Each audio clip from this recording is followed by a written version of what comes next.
आज फाल्गुन पौर्णिमा. आजच्या पौर्णिमेचं खूप महत्त्व आहे. साधारणपणे मार्च महिन्यात येणारी 20,000 अरहंत शिष्य भगवान बुद्धाचे राजा शिदोधनाच्या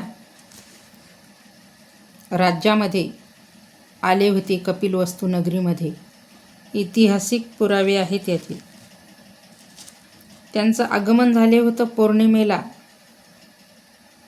त्या दिवशी भगवान बुद्ध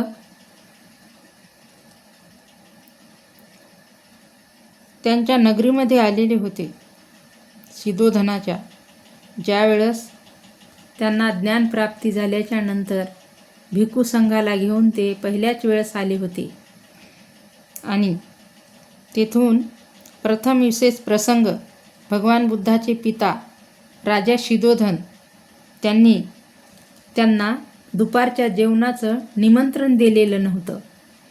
ते निमंत्रण न दिल्यामुळे त्यांच्या नियमाप्रमाणे ते चारिकेसाठी गावामध्ये फिरू लागले. चारिकेसाठी गावामध्ये फिरत असताना शिदोधन राजा त्यांच्याकडे गेला धावत आणि म्हणाले, तू माझा मुलगा आहेस,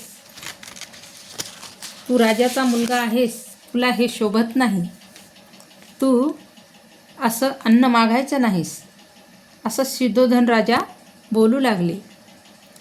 तेव्हा भगवान बुद्धांनी त्यांना उत्तर दिले की तुम्ही राजा आहात, राजाचा मुलगा नाही मागू शकणार, पण मी बुद्धाचा पुत्र आहे म्हणून मला चारिका केल्याशिवाय चालणार नाही. कारण मला चारिका करावीच लागेल. कारण त्यांना निमंत्रण न दिल्यामुळं भगवान बुद्धाला त्यांनी चारिका केली. मग विनंती करून शिदोधन राजांनी भगवान बुद्धाला परत आणले आणि परत आणल्याच्या नंतर त्यांना भोजन वगैरे दिले. पोटभर भोजन खाऊन ते शांत झाले. नंतर त्यांनी धम्मदेशनाही घेतली.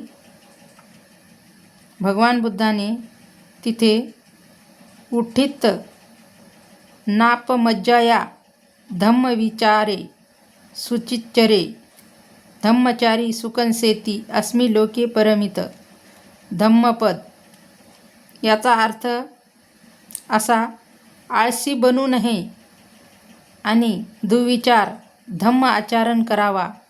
धम्मासाठी इहलोक आणि परलोक सुखाने राहतो. बुद्धाची हे गंभीर आणि उदात्त शब्द ऐकून राजा स्रोतपन्न झाला. त्यानंतर त्याने बुद्धाचे भिक्षापात्र हातात घेऊन बुद्धाच्या शिष्यांबरोबर हातामध्ये धरून त्यांच्या सोबत चालू लागले. आणि त्यांचे धम्मचर सुचरितना नतचरे धम्मचारी सुकंसेती अस्मि लोके परमित धम्मपदा आपण नेहमीच म्हणत असतो. सुचरे धम्माचे आचरण करावे, वृत्तीत कर्म करू नये. धम्मचरण कारण इहलोकी आणि परलोकी सुख राहावे. भगवान बुद्धाच्या या समर्याने शब्दाने राजा शिदोधन प्रज्ञा जागृत झाली व त्याला सतगुर्मी अवस्था प्राप्त झाली. कालानंतर आगामी अवस्था प्राप्त झाली आणि मृत्यूशय्यावर असतानाच निब्बाण अनुभव घेतल्यावर त्यांचे निर्वाण झाले. भगवान बुद्धाचे प्रवचन ऐकून त्यांना सुख शांती लाभली आणि त्यांना चांगल्या प्रकारे निर्वाण प्राप्त झाले. जय भीम. नमो बुद्धाय.